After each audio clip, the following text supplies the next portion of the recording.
So what is the definition of being a monster? You know?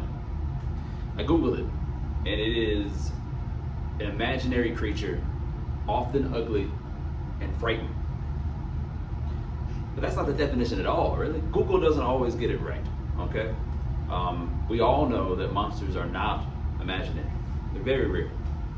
And you've been married, some of y'all have been married to some of them, so you know that certain monsters are kind of beautiful, right?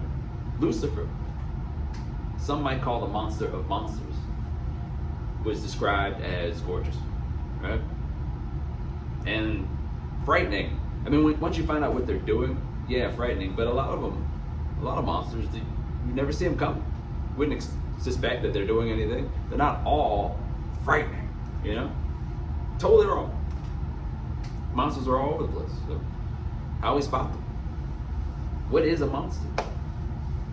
You know, we look at movies, TV, books, and all, you know, monsters to me seem like to be like these unstoppable forces. You know, they're, at least in their minds, they're unstoppable, right? They're gonna do whatever it is that they're gonna do, and someone needs to put them down.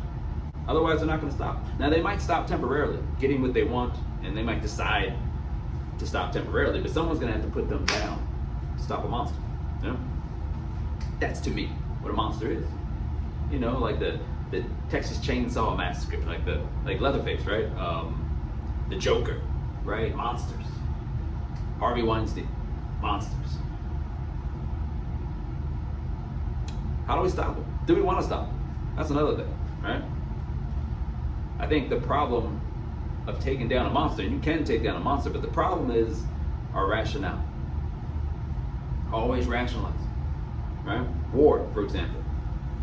I think that war is objectively evil. It's a monster. And yet, people war all the time. People are warring right now. There's people who are going to, on all different types of levels of war, going to make war. They're going to stop war knowing that they're going to start another war down the road. All because of profit. They see war as valuable. Now, if you're on the other side of the war and you're losing the war, but not, there's no profit, you're losing profit.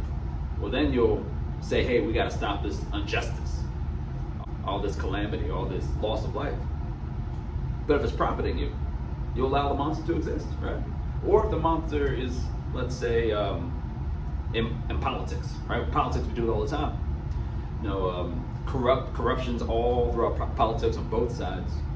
But if our side does it, not a problem. Your side does it, evil, monster. Yeah? Sometimes the monster's entertaining. How many celebrities, how many artists, how many athletes do we allow just to do all this heinous behavior? Because they entertain us, or they're on a sports team, and we're entertained by our sports team doing well, and it's because of them. We love their music, we love their movies. All kinds of reasons we allow monsters to do monstrous things. I don't know if we want to stop them. It's kind of a problem, right? So I could get into how to stop the monsters, but I don't think that we want to stop them. So what do?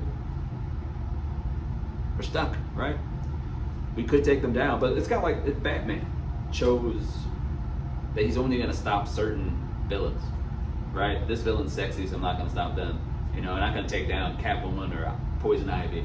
Bane's his gym buddy, so he's not going to stop Bane. If it's like that, well, he's not Batman anymore. He's only Batman if he's threatening to all the villains.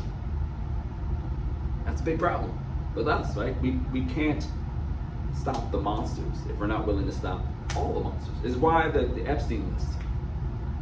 I'm not getting down that rabbit hole. I'm talking about things like an Epstein list. If you have like a bunch of people on all different sides, all different spectrums, politically, morally, all those kind of things, from different tribes, and they're all on this corruption list. Well, if you take one of them down, you're going to have to take everybody down, including people in your own tribe. So we're not going to do that. Got to keep the monster doing monstrous things. So what's our end goal? If we're not going to stop the monsters, what's going to happen? We have an infestation of monsters. It's kind of like a house that has an infestation of termites. What do you think will happen to that house if they don't do anything about the termites?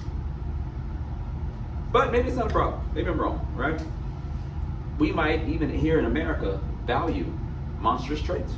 I gotta have that thing. I won't take no for an answer. I'm gonna have it. No one's gonna stop me. Hey, maybe you're a monster. That'd be a twist.